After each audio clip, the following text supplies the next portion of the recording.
Puji Tuhan. Shalom teman-teman semua, dimanapun kita berada, semoga kita selalu sehat dan selalu dalam lindungan Tuhan.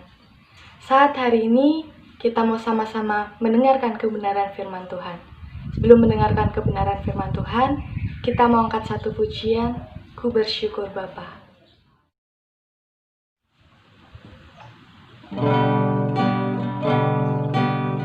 Haleluya Tuhan. Kami bersyukur Bapa.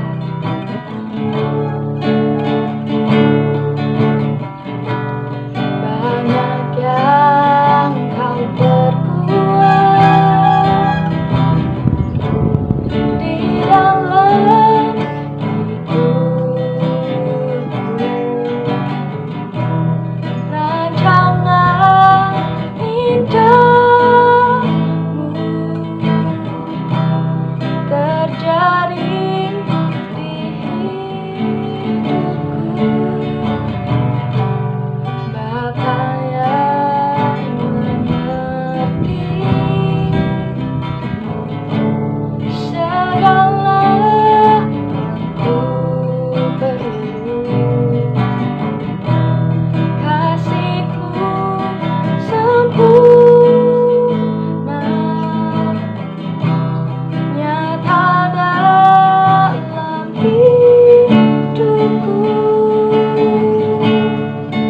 Ku bersyukur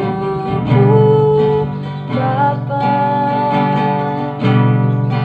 ku bersyukur Tuhan, buat kasih setia-Mu di dalam hidupku. Ku bersyukur,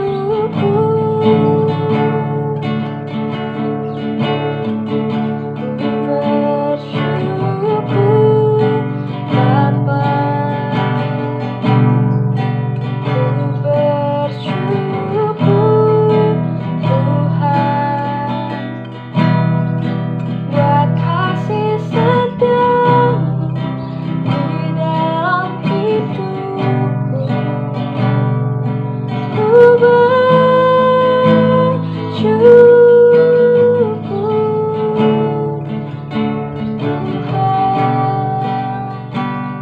Mari kita mengucapkan pujian dari awal. Bapa yang mengerti segala yang ku perlu. Kasih-Mu sempurna, nyata dalam hidupku. Ku bersyukur Bapa, ku bersyukur Tuhan, buat kasih setia-Mu di dalam hidupku. Ku bersyukur, ku bersyukur Bapa, ku bersyukur Tuhan, buat kasih setia-Mu di dalam hidupku. Ku bersyukur Tuhan.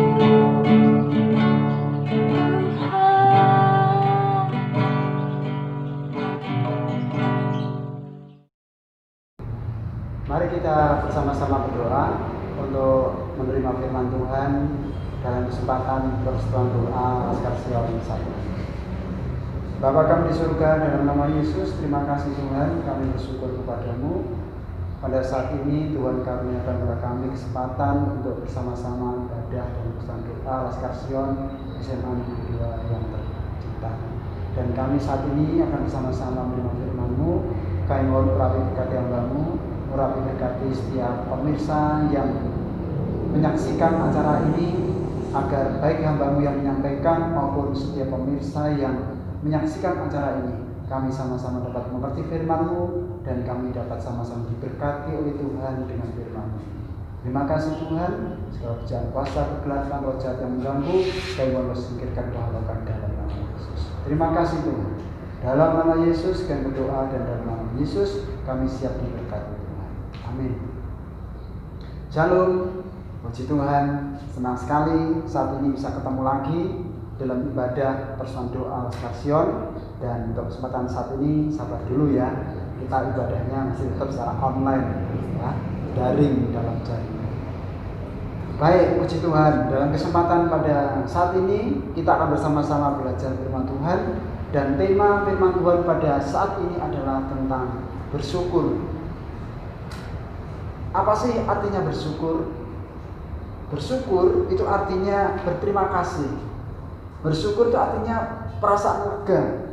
Bersyukur itu artinya perasaan senang atas segala nikmat, berkat, pertolongan, dan semua kebaikan Tuhan. Itu artinya bersyukur. Ya. Jadi ketika kita merasa hati kita senang, merasa hati kita itu lega, ya, atas segala apa yang kita terima, atas segala apa yang kita dapatkan, itulah rasa syukur. Ya. Dan tentu sebagai orang percaya kita meyakini bahwa segala apa yang kita terima dan kita rasakan itu semua karena berkat. Sebab itu kita harus selalu bersyukur. Nah, bagaimana kita bisa dapat mewujudkan rasa syukur kita? Rasa syukur kita dapat kita wujudkan dengan berbagai macam cara. Salah satunya dengan secara lisan. Kita bisa mengungkapkan rasa syukur kita itu lewat pujian, lewat penyembahan, pengagungan yang kita lakukan oleh Tuhan. Itu berarti kita sedang bersyukur secara lisan. Nah, kebalikan daripada secara lisan, kita juga bisa mewujudkan rasa syukur kita itu melalui perbuatan. Apa perbuatan yang bisa kita lakukan sebagai wujud rasa syukur kita? Kita bisa melakukannya dengan kita berbagi berkat kepada teman, kepada orang-orang sekitar kita. Bahkan kita bisa menghaturkan persembahan di gereja kepada Tuhan. Itu juga merupakan satu wujud kita bersyukur. Sebagai wujud kita berterima kasih, wujud kita senang atas segala nikmat yang Tuhan berikan buat kita. Nah, pertanyaannya sekarang adalah, mengapa sih kita harus bersyukur? Tahu nggak kalian? Kenapa kita harus bersyukur?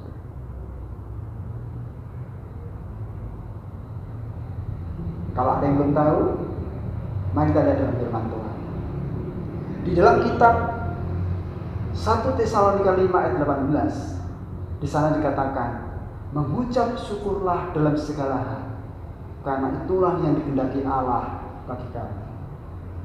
Nah, dari ayat ini, pemirsa dan anak sekalian terkasih, kita bisa mengerti bahwasanya bersyukur itu merupakan satu kehendak Allah.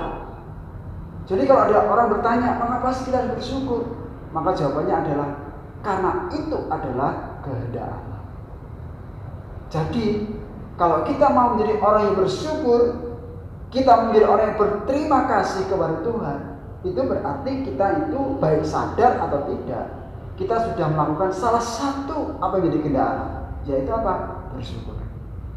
Sebaliknya kalau kita itu tidak mau bersyukur, kita tidak mau berterima kasih atas segala berkat, nikmat, pertolongan, dan semua kebaikan yang Tuhan timpakan, maka kita sadar atau tidak, sama dengan kita sudah tidak melakukan salah satu kehendak daripada Tuhan.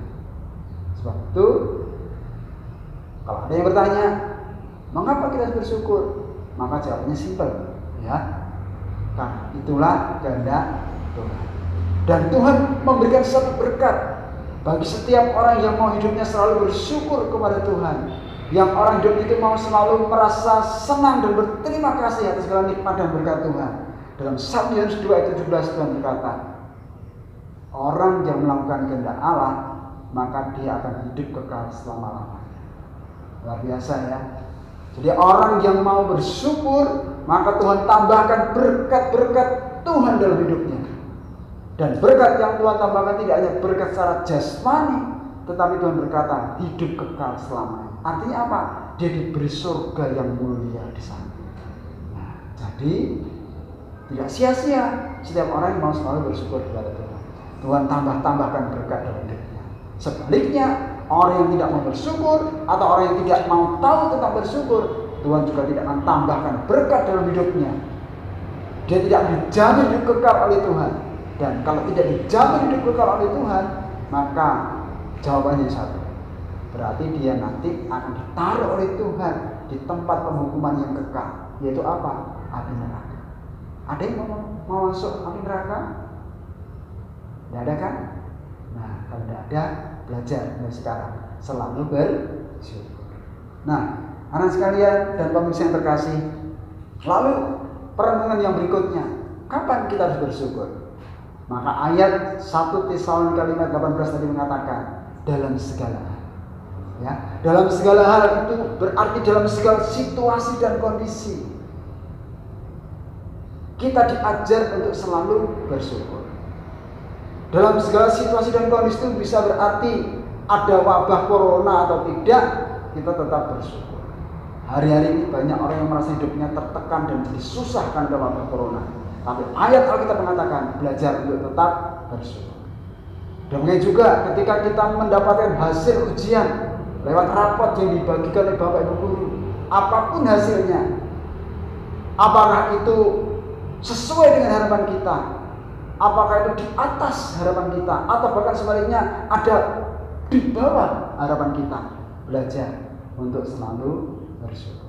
Bersyukur dalam segala hal. Berarti kita tidak bersyukur ketika kita mendapatkan segala yang indah-indah dan menyenangkan. Tapi ketika Tuhan izinkan tengah hal yang tidak menyenangkan sekalipun, Tuhan ajar untuk kita selalu bersyukur. Itulah kehendak Tuhan. Orang tak bersyukur ketika semuanya baik, itu hal yang biasa. Itu hal yang mudah dilakukan. Tetapi ketika dalam situasi yang sulit, dalam kondisi yang tidak menyenangkan, orang tetap bisa bersyukur, itu baru luar biasa. Dan mari jadi anak Tuhan yang luar biasa. Sebab Yesus Tuhan kita, dia juga Tuhan yang luar biasa. Puji Tuhan, anak-anak sekalian dan pemirsa yang terkasih, di penghujung renungan ini saya menyampaikan sebuah ilustrasi bagaimana pentingnya orang bersyukur. Di sebuah desa yang terpencil, yang sangat luas padang rumputnya, di sana ada seorang peternak kuda. Peternak kuda ini hidup tenang, damai, aman, tentram, makmur bersama istri dan satu orang anak laki-laki, anak tunggal. Dan mereka bekerja sehari-hari sebagai peternak kuda. Nah, satu saat ketika anaknya menginjak dewasa, anaknya ini kemudian belajar berkuda. Ketika anaknya ini belajar berkuda, pemirsa yang terkasih, apa yang terjadi? Kuda ini tiba-tiba larinya menjadi kencang sekali dan dia tidak bisa mengendalikan. Dan ketika kuda ini larinya kencang dan tidak bisa mengendalikan, akhirnya si anak jatuh dari kuda. Dan ketika kuda itu kemudian menjatuhkan anak ini, maka anak ini benar-benar fatal kondisinya. Kenapa? Kakinya menjadi patah sebelah. Ketika anak ini kemudian jatuh dari kuda dan kakinya patah dan dibawa pulang, maka orang tuanya menjadi sangat sedih dan mereka tidak habis pikir kenapa yang terjadi kepada anaknya. Anak tunggal satu-satunya yang ke depan menjadi harapan tumpuan orang tua, tapi kenapa sekarang menjadi cacat karena kakinya patah jatuh dari kuda. Mereka tidak habis mengerti, padahal mereka merasa sudah jadi anak Tuhan yang baik. Mereka jadi anak Tuhan yang setia beribadah kepada Tuhan. Menjadi anak Tuhan yang hidupnya penuh kasih dan taat sama firman Tuhan. Bahkan mereka juga tidak iman berikan korban syukur kepada Tuhan di gereja. Tapi kenapa Tuhan tidak lindungi anaknya sehingga jatuh dari kuda dan kakinya patah? Mereka benar-benar sulit bisa memahami dan untuk bisa terus bersyukur. Seiring berjalannya waktu, pemirsa yang terkasih dan anak sekalian, tiba-tiba desa mereka yang aman tentram diserang oleh musuh. Dan karena kondisi situasi waktu itu genting dan bangsa dan negara membutuhkan para pejuang, maka pemuda-pemuda yang ada di desa itu direkrut semua oleh pemerintah untuk diajak ikut berperang. Dan tentu saja Orang tuanya merasa berat untuk anak-anak diajak ke perang, tapi mereka tidak punya pilihan. Anak dibawa semua, kecuali anak daripada orang Kristen yang anaknya jatuh dari kuda tadi. Tidak mungkin diajak berperang karena sudah patah kakinya. Lalu mereka berangkat berperang. Beberapa waktu kemudian penduduk di desa itu, di mana si orang Kristen anak Pak Tua ini tinggal, dapat kabar bahwasanya semua pemuda yang maju berperang tewas, mati semua, dan tidak ada satu yang tinggal hidup karena mereka sudah dibunuh oleh tentara musuh. Orang tua di desa itu yang anaknya pergi berperang jadi sedih semua, mereka jadi susah. Dan ketika semua orang di desa itu banyak jadi sedih, disitulah Pak Tua bersama istrinya baru mengerti kenapa anaknya Tuhan izinkan jatuh dari kuda. Dengan anaknya Tuhan izinkan jatuh dari kuda, ternyata Tuhan punya rencana supaya anaknya tidak direkrut menjadi tentara. Karena kalau sampai nanti ikut terekrut jadi tentara, maka anaknya juga pasti bisa mati. Dan tidak ada yang bisa menjamin anaknya pulang dengan selamat. Dia bersyukur, dia terima kasih kepada Tuhan. Coba andai kata waktu itu anaknya tidak jatuh dari kuda, pasti anak dibawa untuk berperang dan dia akan mati dalam peperangan.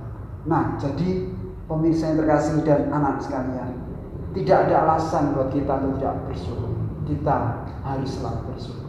Bahkan kita lihat orang Jawa itu penuh rasa syukur. Ya, kalau misalnya ada seorang anak jatuh dari sepeda, bruk, orang bilang selamat, cuma lecet-lecet saja. Jatuh, bruk, kakinya patah, masih ada lagi, selamat, syukur cuma patah tulang, tapi nggak mati. Jadi selalu ada saja bersyukur, selalu ada saja bersyukur, selalu ada saja bersyukur. Nah, jadi kalau orang Jawa saja penuh rasa syukur, apalagi anak Tuhan harus selalu penuh rasa syukur. Ya, mari kita selalu bersyukur kepada Tuhan, bukan karena semuanya baik, tapi karena bersyukurlah segala sesuatu yang nampaknya buruk menjadi baik dan indah bagi kita. Ya, jadi mulai sekarang belajar, ya, selalu bersyukur, selalu berterima kasih kepada Tuhan. Tuhan Yesus memberkati. Amin. Puji Tuhan, firman Tuhan hari ini sungguh sangat luar biasa. Biarlah setiap kebenaran firman Tuhan yang sudah diberikan Pak Teguh kepada kita dapat memberkati dan menguatkan setiap kita. Untuk menutup ibadah pada saat hari ini, doa akan dipimpin oleh Pak Teguh. Mari kita berdoa. Terima kasih Tuhan Yesus, kesempatan saat ini kami bersama-sama belajar firman-Mu tentang bersyukur.